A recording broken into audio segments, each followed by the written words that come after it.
Assalamualaikum warahmatullahi wabarakatuh. Teman-teman, perkenalkan nama saya Syeful Bahri.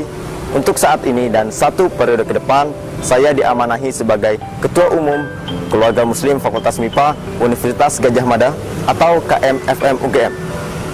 Pada kesempatan kali ini, saya akan menjelaskan sejarah singkat beserta struktur kepengurusan KMFM UGM 1435 Hijriah. KMFM UGM merupakan salah satu unit kegiatan mahasiswa yang ada di Fakultas MIPA Universitas Gadjah Mada. Dahulu, KMFM UGM merupakan bagian dari Badan Eksekutif Mahasiswa yang bernama UKKI atau Unit Kegiatan Kerohanian Islam.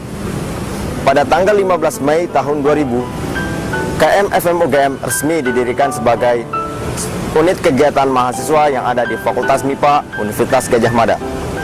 Itulah sejarah singkat KMFM UGM. Struktur KMFM UGM dibentuk oleh Dewan Formatur, di mana Dewan Formatur ini dipilih melalui musyawarah besar. Kepengurusan KMFM UGM resmi dilantik pada tanggal 4 Januari 2014 kemarin. Adapun kepengurusan KMFM UGM antara lain Sekretaris Jenderal.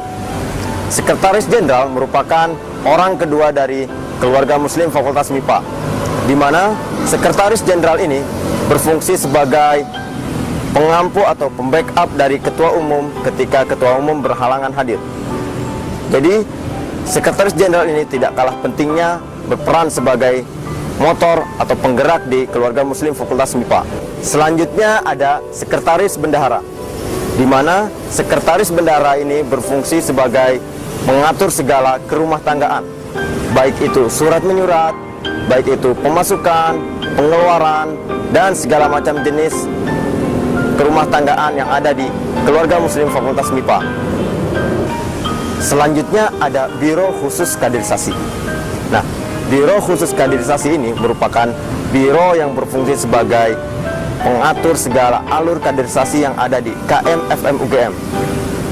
Selain itu, Biro Khusus Kaderisasi ini berfungsi sebagai membantu Ketua Umum dan Sekjen dalam hal penjagaan, pengkaderan, dan pengkaryaan kader-kader KMFM UGM untuk senantiasa berkarya di KMFM UGM agar lebih berkontribusi di MIPA Universitas Gadjah Mada. Berikutnya ada yang namanya Departemen Pelayanan dan Syiar atau yang dikenal dengan DPS. Di DPS ini terdiri dari 3 divisi. Divisi yang pertama ada yang namanya Divisi Syiar, di mana divisi ini konsen terhadap kajian-kajian, baik itu kajian fikih, kajian akidah, maupun kajian tematik. Selain sering mengadakan kajian, Divisi Syiar ini sering juga mengadakan diskusi tentang isu nasional maupun isu internasional. Divisi selanjutnya ada yang namanya Divisi Minat dan Bakat atau dikenal dengan MIKAT. Nah, divisi ini berfungsi sebagai fasilitator bagi kader-kader KMFM UGM yang mempunyai minat maupun bakat di bidang olahraga, seni, maupun seni-seni yang lainnya. Yang ketiga, ada yang namanya Divisi Pelayanan, di mana divisi ini berfungsi sebagai pemberi keamanan dan kenyamanan bagi jamaah yang hendak melakukan ibadah-ibadah di Masjid MIPA Utara. Beralih ke departemen selanjutnya, yaitu Hubungan Masyarakat dan Jaringan atau disingkat HUMAN. Nah, di dalam departemen ini terdapat 2 divisi, yaitu divisi eksternal dan divisi internal. Di dalam divisi eksternal berfungsi sebagai penjaring atau membuat relasi-relasi dengan institusi-institusi yang ada di luar MIPA UGM, seperti LDF di fakultas lain, sponsor, dan lain-lain.